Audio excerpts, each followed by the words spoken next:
Adharam say, whenever I leave the house, and on whatever thing my eyes fall on, وسلموا تسليما حتى تنالوا جنة ونعيما صلوا عليه وسلموا تسليما حتى تنالوا جنة ونعيما Allah Ta'ala says, Wallahu yuhibbu as-sabirin. Allah Ta'ala is lief with Adikina. School governing body of South Coast Madrasa.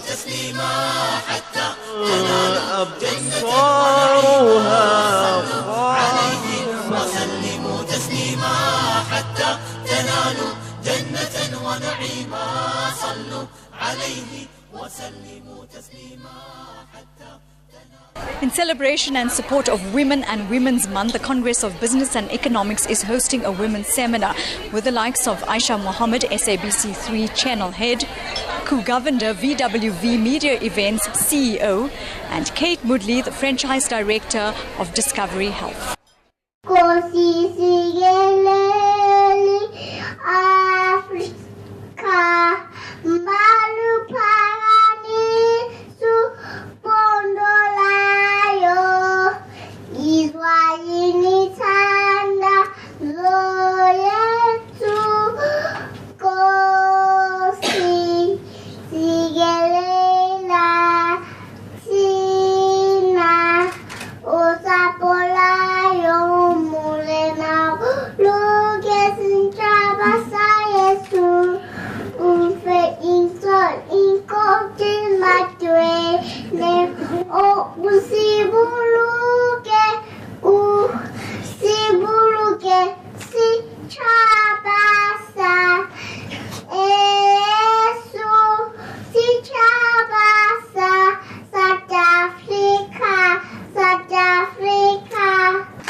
You were told by Nizam, and we keep on saying to you, that we have 3 power-packed women this afternoon. She was the first chairwoman of Promax South Africa, the world's premier body for promotion and marketing professionals working in electronic and broadcasting media, and women being as shy as we are to promote and market ourselves.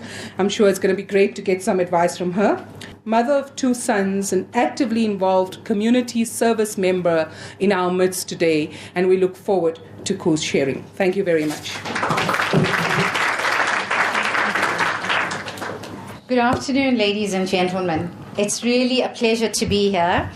And Rihanna spoke about my profile, but I just want to tell you that I'm absolutely down to earth. So I'm going to share with you my journey. I was born and brought up in KwaZulu-Natal, and I moved up to Johannesburg 23 years ago to pursue a career. My first job was Mnet, and I just basically progressed in the Mnet environment. And as Rihanna had said, I'd held the title before I'd left Mnet as Corporate Marketing and Communications Director. I was approached by so many companies in that journey of CEO jobs. And I thought, you know what? I can never make it. I don't have the ability to become a CEO. And when I went through this journey of burnout, and I went from doctor to doctor, I've been through a gynecologist, urologist, and gastroenterologist with this burnout because I had pains and I didn't know what was wrong with me. And there was one incident where I went for an MRI scan, and the radiologist came up to me and said, "Mrs. Govender, your tests are not good." So immediately I thought, oh, I'm going to die. Or I've been diagnosed with something really bad. And I promise you, ladies and gentlemen, in that few minutes before the doctor could come to me, and I thought, if I am going to die, what does co-governor, what do I want to be remembered for? Do I want to be remembered seeing in all these glam events? Do I want to be remembered running a huge portfolio of brands? What do I want to be remembered? Am I really, truly living to my true potential? And in my heart of hearts, I always wanted to be a CEO, but I was extremely afraid. And as women, I think we underplay our power. We always think we cannot do it. And I promise you, I would like to ask each and every one of you, how many of you really think you're living to your true potential? And I want to encourage each and every one of you. God has created us for a purpose. God has created us to truly live to our true potential. And if you're not living to that, you need to relook and review your life and say, am I living to that true potential? And what does God want me to be in the purpose that when I die, what will I be remembered for? And with that in mind, I took the job at VWV as Group CEO. I am the first female CEO for VWV, and the company is 32 years old. And they have offices in America, in Africa, and I'm responsible for all this. Initially, I thought, hell no, am I going to be able to cope with that? But ladies, having faith and knowing that inside me, I can do it.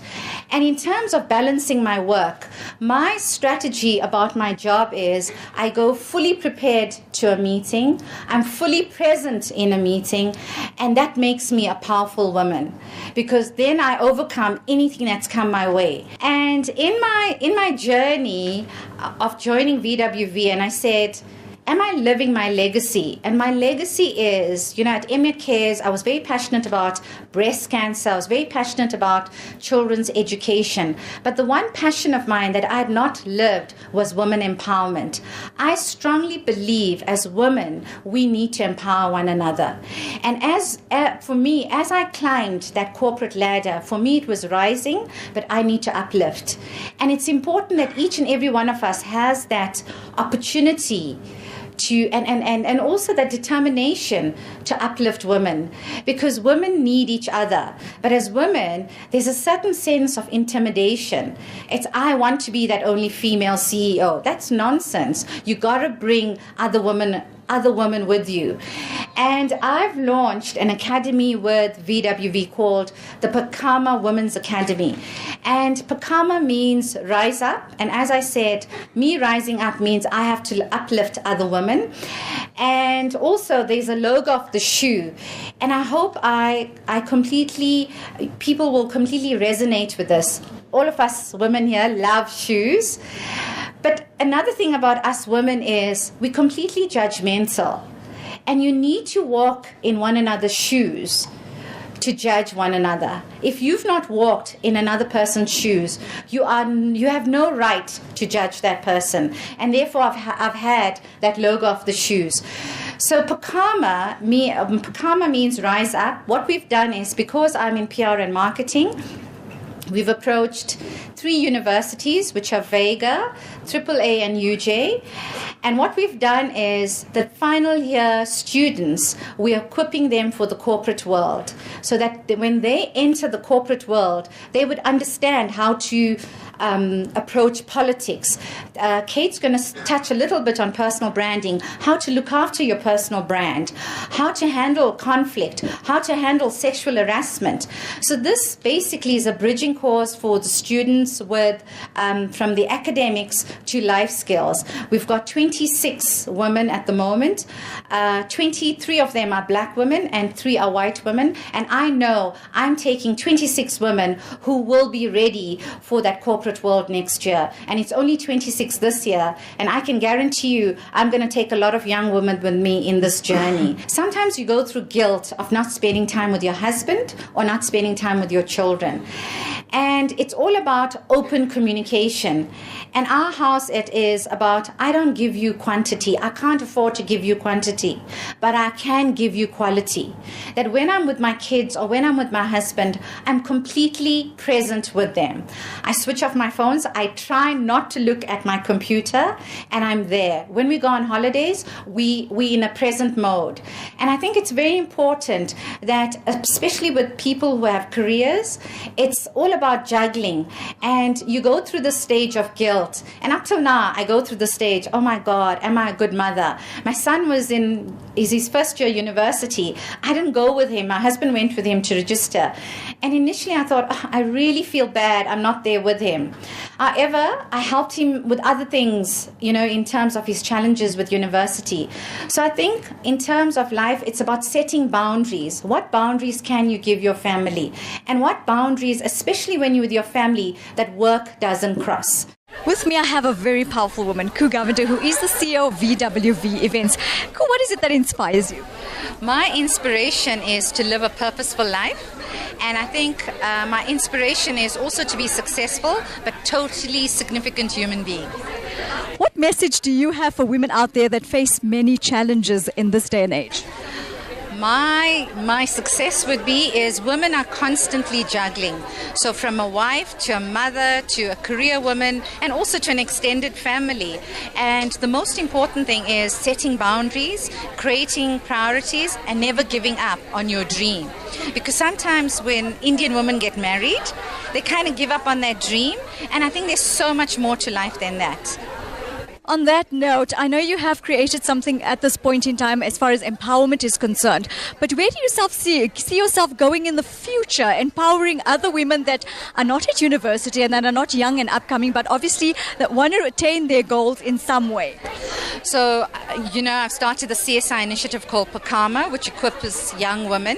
And with that, we have mentors that help the young women. So we, as a group of mentors, actually motivate and encourage one another. And I think that's where that motivation comes in of helping women go through their corporate life challenges. What message do you have for women?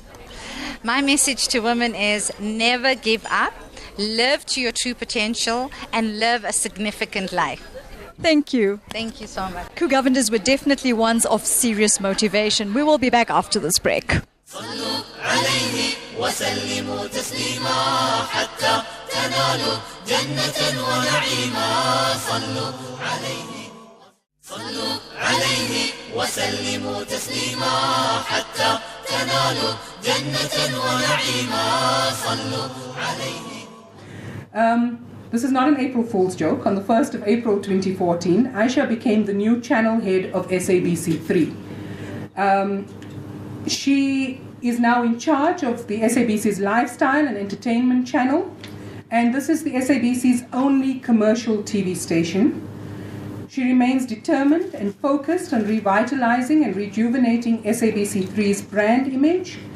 And before that, she had been with 5FM, and under her leadership, she had grown 5FM phenomenally, and you can read about all the details in your packs of the awards that 5FM got when Aisha was at its helm. So she's moved from radio to TV, but in her private capacity, she's been recognized for her inspirational work in the South African media landscape. She has been proud to be nominated as one of the Mail and Guardian's top 200 young South Africans in 2012. She was nominated in the Media Magazine's top 40 achievers under 40. Destiny Magazine's Inspiring Women Under 35. So I won't make the same mistake I made with Ku. I was deceived by the looks. Cosmopolitan's Fun, Fearless Females in 2011. And Marie Claire's Inspiring South African Women in 2012, to name a few. Aisha also represented 5FM in South African radio at the 2013 World Radio Summit in LA. So clearly here's a young woman who is making her mark on the media landscape. And she's here and she's gracefully accepted the invitation this afternoon to share with you her story that will impact on each one of you. Aisha, you're welcome.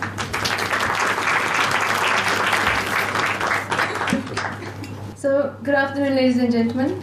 It is both an honor and a privilege to be amongst such amazing women as this Women's Month draws so close. I'd like to thank the Congress of Business and Economics for inviting me today to be a part of the panel with such inspiring ladies as Ku and Kate. I obviously aspire to be more like them as I grow in my career. I'm still very new in the media industry. I turned 34 this year. Embarrassed to say so, but we take it on as we do. So maybe a little bit about myself. I'm Aisha Mohammed. I currently head up the TV channel SABC3. It's a new position I took up on the 1st of April this year. Previously, I had been the national youth radio. I'd been the head of the national youth radio station 5FM, and I've been lucky to work in the media space for the last 13 years. So I literally fell into media straight out of campus, and it's something I've always wanted to do. I actually wanted to work at 702 Talk Radio. So straight out of campus, I begged them to take me on, and even though I was still studying, I literally went there for at first twice a week, 3 times a week, and tried to make as much of an impact as possible, and finally got a permanent job. So I've been working since I was 21, so that's why the 13 years, but it's been a long road, and media is something I've always been very, very passionate about. So I'm also married. I've been married for 8 years, and I have a 5-year-old daughter.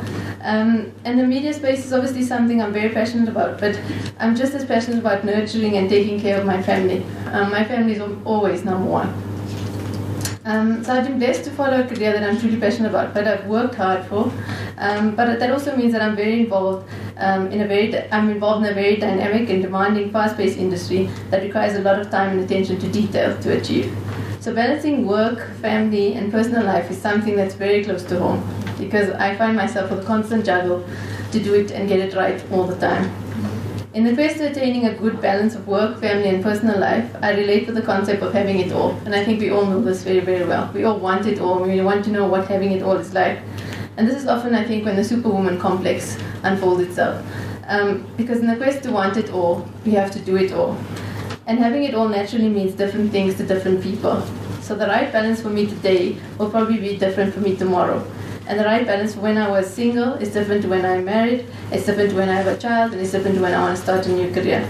So there's no perfect one-size-fits-all balance that we can be striving for, as the best work-life balance is different for each of us, because we all have different priorities and different needs. When we speak about having it all and getting it right, the balance we naturally put a lot of pressure on ourselves is to achieve and to deliver, and that's often when the need to become superwoman emerges. So it requires enormous management skills to have it all, but many women I know do it, and they do it really, really well. They make it look easy, in fact.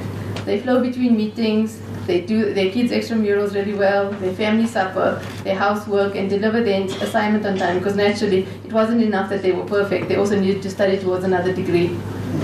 So we look at them and we're exhausted. We're exhausted just looking at them, because they make it look so easy. And we look at it from the outside and we think, how are we underachieving? So we have to ask ourselves, is this enough? And is it ever enough? And whether we're truly happy, because ultimately, what are we hoping to achieve if we're miserable doing it? The reverse could also be true, so we could be really happy doing it. I myself have been a culprit of the superwoman complex, so I know it very, very well. The ability to achieve and do everything perfectly all the time, and that has resulted in burnout at least a few times during the years. My career has been very important to me and continues to be so, but it's quite demanding. And it means working long hours, attending events, doing presentations, submitting budgets on deadline, and even traveling locally and internationally. It's a pressured environment that includes appearing before the board of the company, the media, all of which ultimately cut into your family time and your personal time, and that add a lot of stress and pressure, albeit satisfying the need to grow in your career. So as I grew up, I learned some valuable lessons, and ultimately it's that your happiness counts more than your success. And sometimes that includes learning to say no to certain things, or letting go of certain expectations you placed on yourself and your projects. Learning to find your balance in what works for you will mean a happier you. If you are happy in your daily life, it ultimately manifests itself in every aspect of your being, and you will feel lighter, happier, and healthier.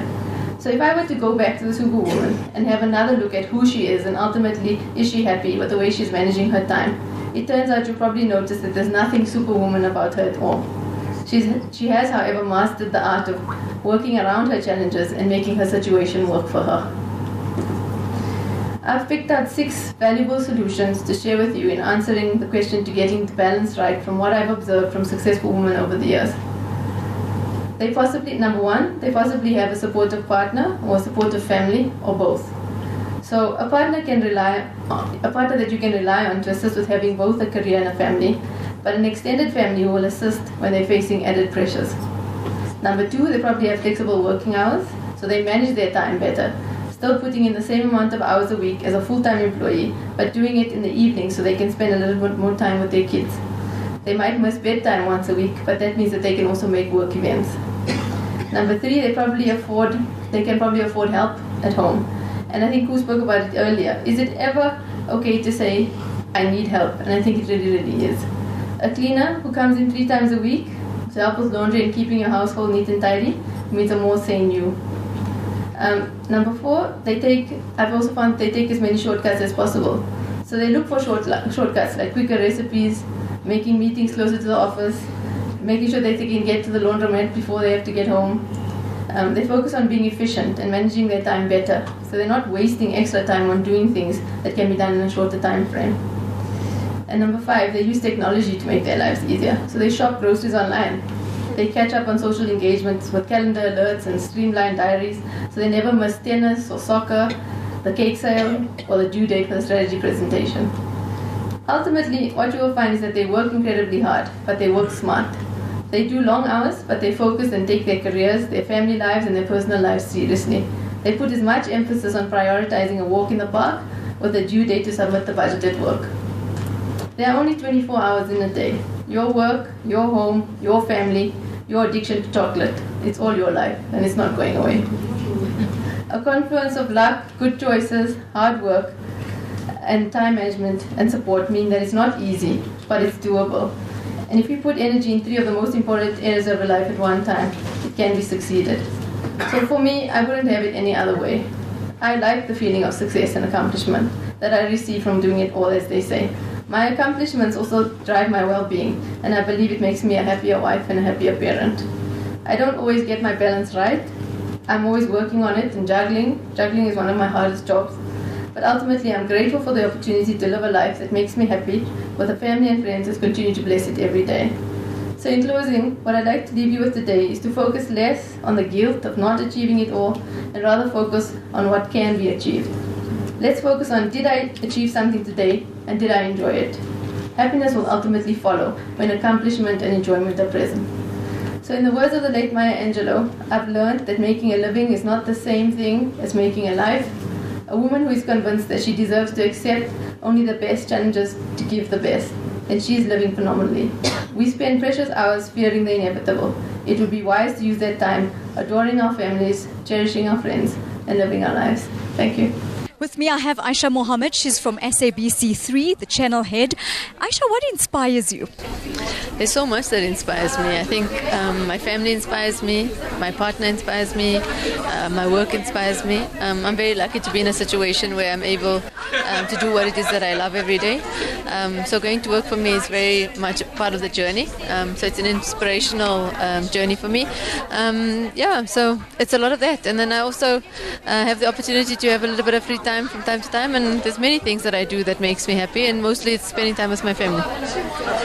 Look, I think balancing your life, your career, your family life, as well as your personal time is so difficult. And I think there is no one-stop shop approach to what it is that we have as an answer to all of that. All I can say, though, is focus on what it is that makes you happy, and focus on that which inspires you and motivates you, and channel your energy in that direction. Because I think that's, if you start there, then the rest of it sort of falls into play.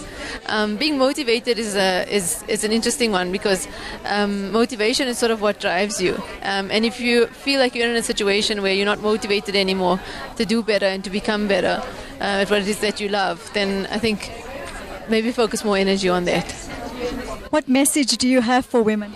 But maybe just to stay strong and motivate each other, and maybe sort of become more of a united front, So unity is important in and amongst women, and let's motivate each other and do better. Jazakallah. Some inspiring words from Aisha Mohammed. We are taking a break. We will be back with you shortly. وسلموا تسليما حتى تنالوا جنة ونعيما صلوا عليه وسلموا تسليما حتى تنالوا جنة ونعيما صلوا عليه. And our next powerful woman is Kate Moodley. And Kate says when you meet her, there are 3 words that will come to your mind: professional, ambitious, and humble. She's an accomplished businesswoman, and you can read about her many accomplishments from the time she started her career in law. But currently she took the courageous step of becoming a franchise director at Discovery, and is essentially running her own business under the Discovery umbrella. Professionally, she has been recognized as an emerging leader and businesswoman. In 2011, she won Top Woman of the Year in Business and also Top Woman Executive for South Africa, a great accomplishment. Kate has been selected as a spokesperson and chair of the African Women's International Conference. She has been awarded CEO South Africa's Most Influential Women in Business and Government for Insurance. She has been selected as FNA's Women Who Are Making a Difference, and throughout her career she has sought to establish a consistent and growing personal brand. She has written numerous articles for magazines such as Oprah, Personal Finance, CEO, M Magazine, Momentarily, Cosmo, and Woman at Home. And she has recently completed the book, and you'll be very excited to know that the book is called I Inc. Be the CEO of your brand. And I'm sure for many of you who are currently in your own businesses, this idea of personal branding is something you've heard about, but today you're going to get it from the expert. Allow me to welcome and introduce to you the author of I Inc. Be the CEO of your brand, and she's going to be sharing some valuable lessons with us this afternoon. Thank you very much. First, I want to wish you all a very happy Women's Month. I mean, think about it, we have the entire month that's dedicated to us.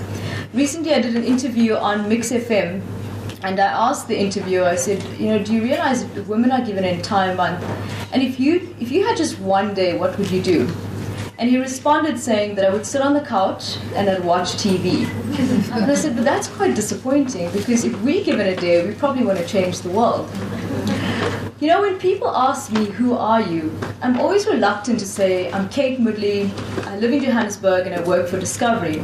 Because when somebody asks you who you are, I'm a firm believer it's about the legacy that you leave. The legacy that you leave when you're no longer in the company of other people.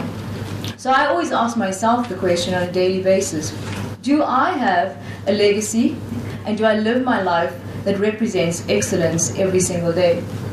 I grew up in Klerksdorp, a very, very small town in the Northwest Province. I know people are quite surprised. One of my sole ambitions was to get out of Klerksdorp and come to the big city like Johannesburg. But then I studied in Natal, completed my law degree, and managed to secure articles at Denise Rates, which is now known as Norton Rose. But what was interesting about my journey is that I've always been a nerd, characterized as a nerd, someone that always studied hard, because I knew personally there was no other way to do it except working very hard at what I was given.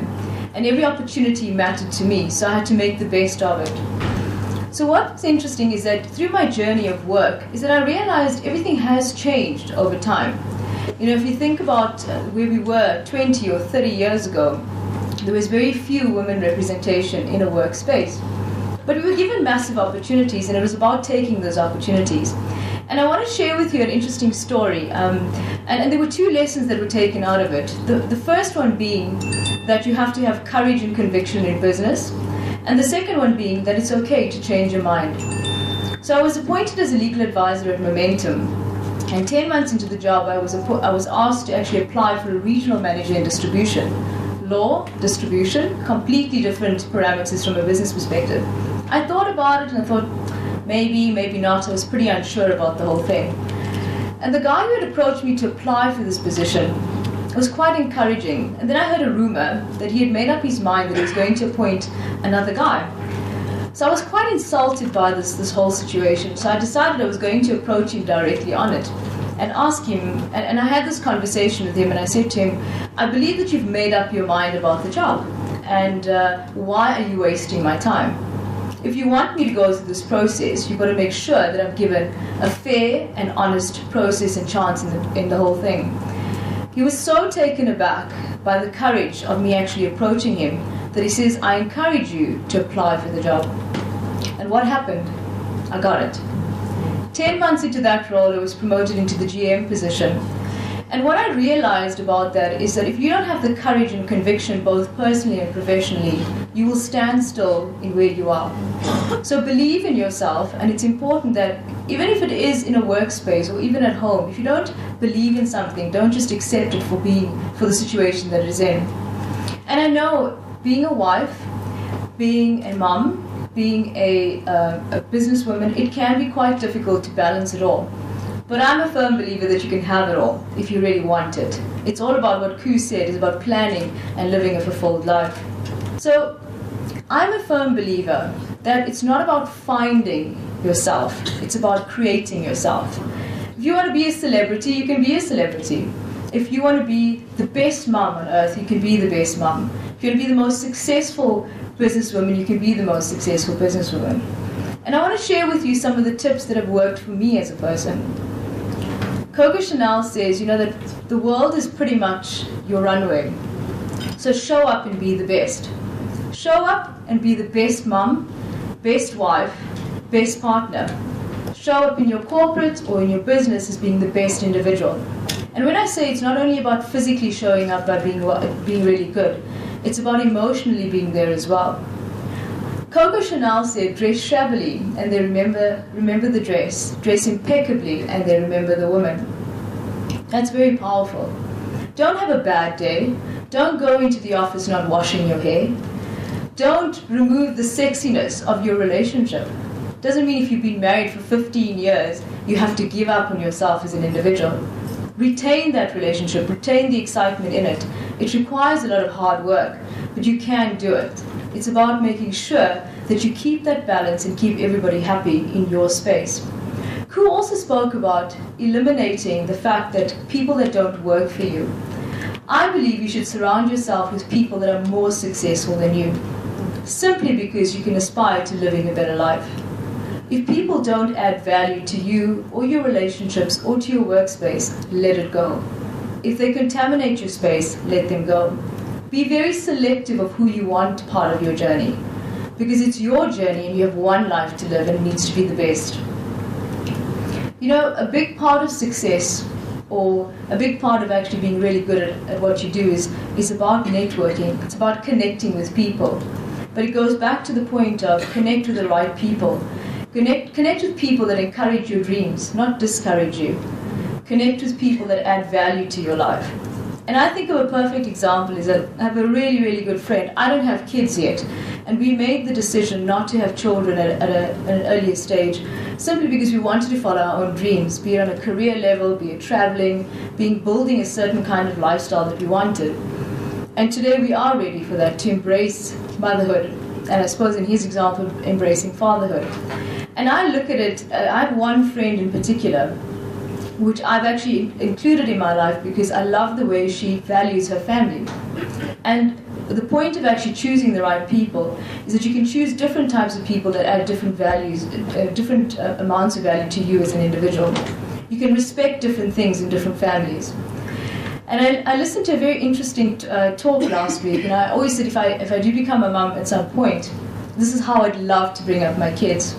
They said, teach your children to be ordinary and to enjoy the ordinary things in life, because they will then become extraordinary. Being a female is quite a challenging role, because you have so many responsibilities, and I think emotionally we're also a lot more harder on ourselves because of those responsibilities. If you don't get home in time to cook, you're worried about it.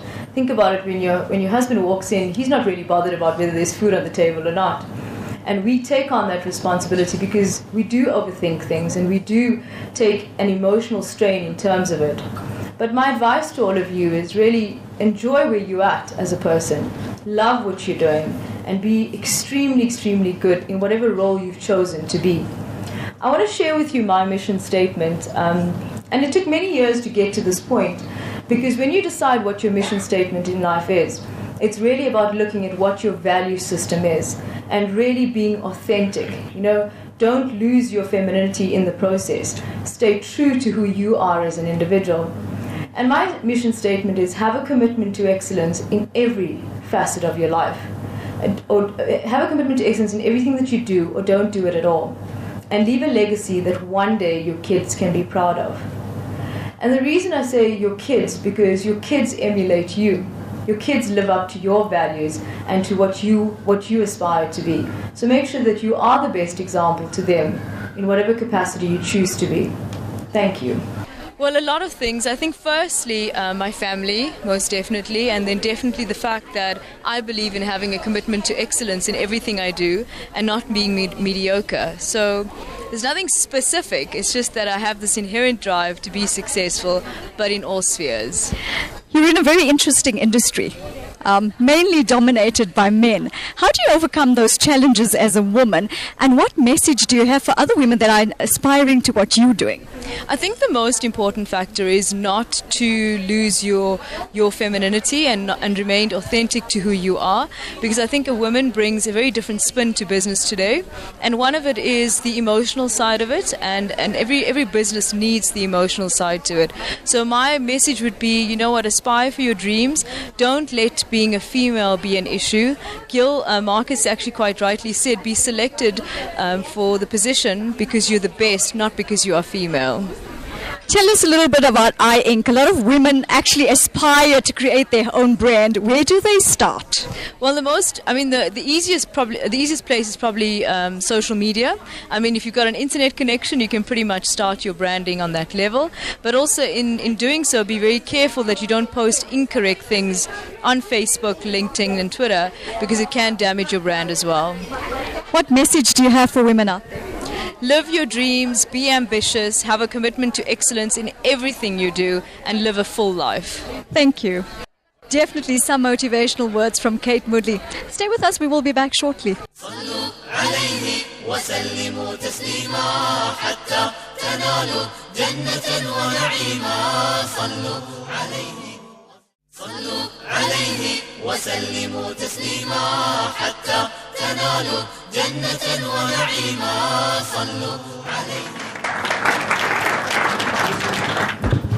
Thank you, Rihanna. Good afternoon, everyone. Thank you. It's very nice to have everyone. It's been a wonderful afternoon. This is a date the CBE is going to have to record, the 30th of August, because I think after today the CBE is going to change forever.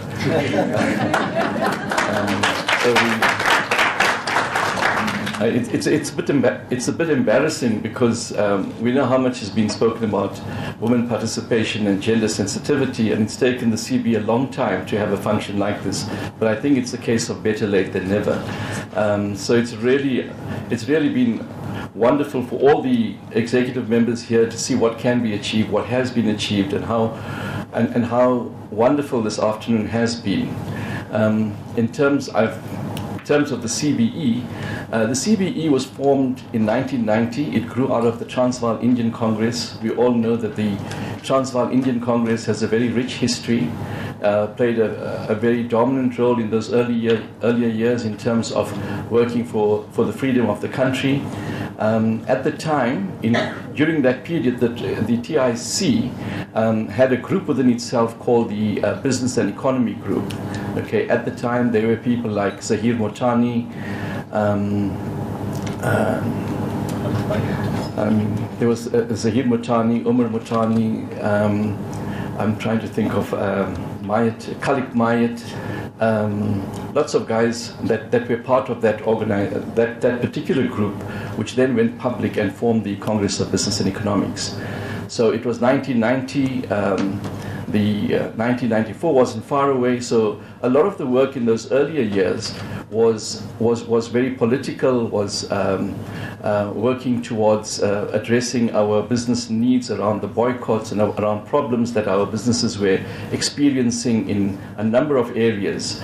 Every time when people went on strike, a number of businesses in our areas were affected. So a lot of the work was based around that. Then in 1994 and after that, a lot of the work was based on working towards giving our business community hoping to take advantage of the new country, the new economic opportunities and things of that nature. Around 2005 or after that, the government felt there was a need to have one business organization. So the Black Business Council, the CBE were members of the Black Business Council. We were then encouraged by the government of the day to say, look, we really shouldn't have different business organizations. We should try and have one business organization in the country. And a lot of us disbanded and joined BUSA, the Business Unity South Africa. But for some reason, it didn't seem to work, and I think there was a bit of a mismatch because the resources that big business had compared to the resources that small business organization had, there was a mismatch in that small business was still not getting its voice across. And a few years ago, a number of the black business organizations felt that they weren't being heard through the Forum of Business Unity South Africa, and they went back and formed the Black Business Council again. From the CBE point of view, last year, we had a number of calls from ex-members of the CBE to say, look, man, there's a bit of a vacuum, and a lot of the ex-members, ex-executive members felt the need for the CBE to be resuscitated.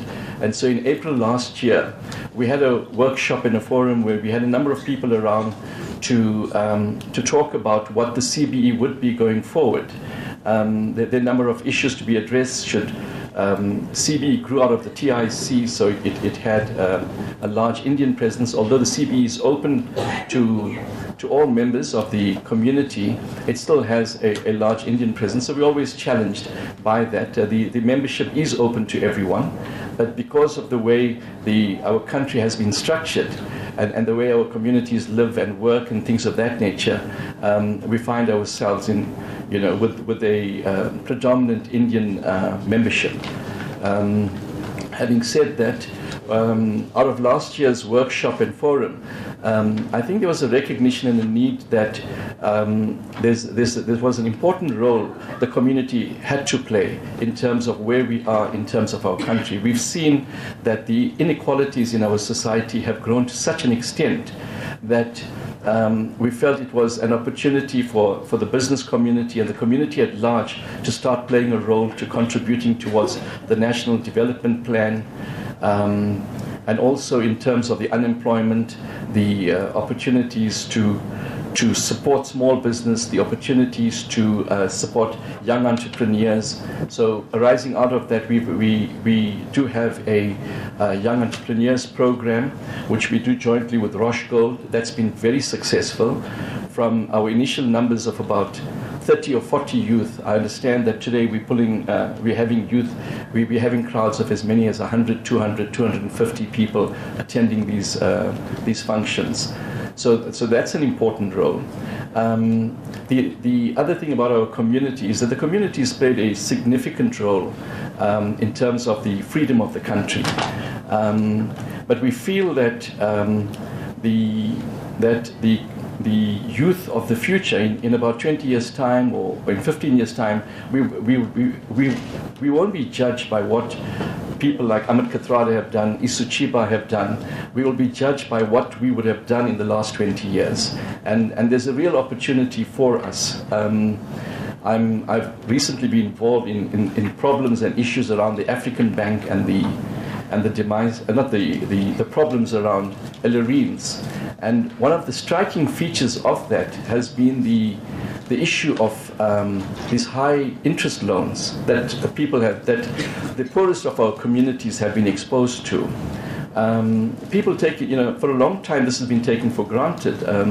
First you had micro lenders, and then the major banks have gone onto the bandwagon of offering these unsecured loans, and it's really terrible when the poorest of our communities have to pay 50 and 60% effective interest rates for loans that they have to take. One day, I think government and people will wake up and say, well, how could we have ever allowed something like that to happen? And this has happened over the last 20 years. It's amazing how when something starts up like this, we can all it's all accepted, We don't feel the need to react to it. But with the fall of African Bank, it's come to the fore. And I just hope that people take up these issues. Government, needs to put a cap on this. It's not just about having fair lending practices when the interest rates are 30 and 40%. There's nothing fair about 30 and 40% interest rates. So there's a tremendous amount of work that we as a community have to do, from a selfless point of view of working towards a country where we can close the gap between the rich and poor. I mean, we can see that this is an ever-widening gap, and we hope that the CBE can play at least some role in that. And I know that after today, hopefully we will have a new wave of members coming into the CBE, and I'm hoping that what will happen is that they say if you educate a man, you educate an individual, but if you educate a woman, you educate a nation. And certainly that's something that the CBE can take advantage of. And so I'd like you all, we've got your details here, and I'd like you all to take up some form of membership. It doesn't even have to be paid membership. We have different ranks of members. We have membership from 5,000 to 50,000, 5, 10, 15, 20. But it's not about paying the membership fee. It's really having you on our database and having you participate within the functions of the CBE. Over the last year, we've had a number of functions. We've had Yawar Beg. He's a specialist in small business or family business. He's out from London. We had a very successful conference with him. We had Clem Santa. The message that Clem Santa left with us was that his view was that if you want to create 5 million jobs, you should create 1 million entrepreneurs. That's his recipe for trying to solve the problems of the country. We've had a number of other functions where we had a specialist from the retail sector, Mano Mudli, talk to us. He's ex-Edcon. He was involved in the turnaround of CNA. So we've had a number of functions of this nature. So you are on our database. You will be sent out these invitations. But more importantly, we want you to play an active role within the CBE. So I thank you all for attending, and I really would like you to be part of the CBE family, and hopefully, and I'm sure that the face of the CBE will change with all of you. Thank you very much, and thank you for being with us here today.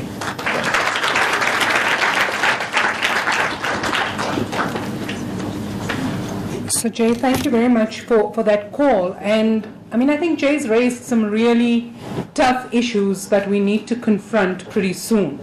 One of my arguments with the executive has been, if you go onto the CBE website today, I'm not sure that how they look as an executive collective politically has resonance with people, because quite frankly, they're a group of Indian men. I'm not sure that will even be right if we're just a group of people of Indian descent, because most of us were not even born in India. We are South African, in fact. But I think there are real challenges that Jay has alluded to. And I think the more active involvement of women in the CBE can only help to shape then how we get beyond the confines of our own community and start to reach out. We tend to have gotten into, as a community, I think, a bit of a whinging and whining mode. And criticizing, as Jay was talking, I was actually reflecting about where we're at, the physical venue we're in. And a number of you I know somewhere were involved in the cricketing fraternity. Famida, your husband was, Julie is around, and Siki, of course, at one point was the CEO of Gauteng Cricket. So those of us who come, as I do, from cricketing families, know that in fact the Wanderers represented some of the most painful parts of the history of those men in our lives who were deprived of the opportunity, in my instance, my dad, of representing a country irrespective of how good you were at cricket. It didn't matter because your skin color was not right. And to just be sitting in this space and know that this was a space which for many, many years entire communities were excluded from, that we've almost forgotten. And I think, Ko and Kate and Aisha have spoken and perhaps begun to touch on, we probably need to deepen the conversation about what is success. Is it about how big the car is that I drive, how expensive the mansion is that I live in? Last week I had the opportunity through Radio 702 to pilot an initiative of women stepping into each other's shoes. And I really think we need to make the effort as the CBE and this community to understand the real issues that confront society. And inequality and growing poverty is not somebody else's problem, and it's not government's problem. It's our collective challenge. And if we've been blessed through our life stories with the opportunities to actually grow, as so many of the women here have, what are we doing to change the life story of other people? And the CBE could become a powerful vehicle if you got involved to actually do that. What a powerful seminar with 3 powerful women. The message is loud and clear. Go for what you want, create your own legacy, and brand yourself.